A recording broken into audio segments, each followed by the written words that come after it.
செய்தியாக பார்த்து வருகிறோம். முன்னாள் அமைச்சர் எம்.ஆர். விஜயபாஸ்கர் முன்ஜாமீன் கோரி மனு தாக்கல் செய்திருக்கிறார்.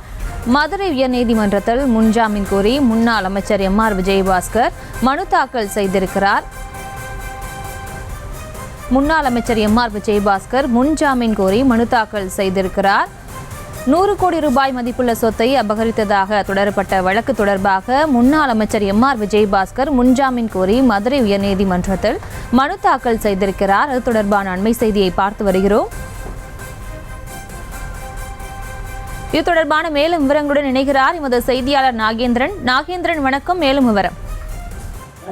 வணக்கம் பிரியங்கா. போலி சான்றிதழ் வழங்கி பத்திரப்பதிவு செய்த விவகாரம் தொடர்பாக அதிமுக முன்னாள் அமைச்சர் எம்.ஆர். விஜயபாஸ்கர் மற்றும் அவரது சகோதரர் எம்.ஆர். சேகர் ஆகிய இருவரும் முன்ஜாமீன் கோரி உயர்நீதிமன்ற மதுரை கிளையில் மனு தாக்கல் செய்திருக்கின்றனர். கரூர் மாவட்ட நீதிமன்றத்தில் முன்ஜாமீன் மனு தள்ளுபடி செய்யப்பட்ட நிலையில் உயர்நீதிமன்ற மதுரை கிளையில் மனு தாக்கல் செய்துள்ளனர்.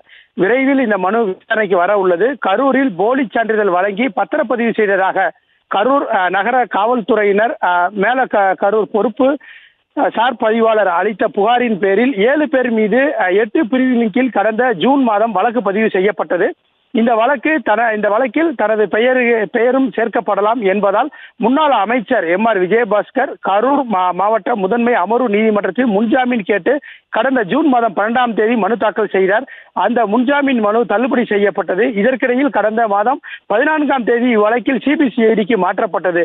அதே நாளில் வாக்கலைச் சேர்ந்த பிரகாஷ் என்பவர் கரூர் நகர காவல் நிலையத்தில் மற்றும் எஸ்பி அலுவலகத்தில் முன்னாள் அமைச்சர் எம்.ஆர். விஜயபாஸ்கர், அவரது சகோதரர் சேகர் மற்றும் பிரவீன் உட்பட 13 பேர் தன்னை மிரட்டி 100 கோடி மதிப்பிலான 22 ஏக்கர் சொத்துக்களை அபகரித்து விட்டதாக புகார் தெரிவித்தார்.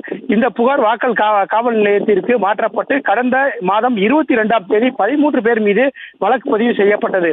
இந்த நிலையில் முன்னாள் அமைச்சர் எம்.ஆர். விஜயபாஸ்கர் தனது தந்தைக்கு உடல்நலக்குறைவு ஏற்பட்டுள்ளதால் அவருக்கு சிகிச்சையின் போது உடன் இருக்க வேண்டும் என கூறி கரூர் முதன்மை மாவட்ட அமர்வு நீதிமன்றத்தில் மீண்டும் முன்ஜாமீன் மனு மற்றும் இடைக்கால முன்ஜாமீன் கேட்டு மனு தாக்கல் செய்திருந்தார். அந்த மனுவும் தள்ளுபடி செய்யப்பட்டன. இந்த நிலையில் எம்.ஆர். விஜயபாஸ்கர், அவரது சகோதரர் எம்.ஆர். சேகர் இருவரும் இந்த வழக்கிற்கும் தங்களுக்கும் எந்தவித தொடர்பும் இல்லை, அரசியல் முன்விரோதம் மற்றும் காழ்ப்புணர்ச்சி காரணமாக இந்த வழக்கில் தங்கள் மீது பொய்யான புகார் அளிக்கப்பட்டுள்ளது.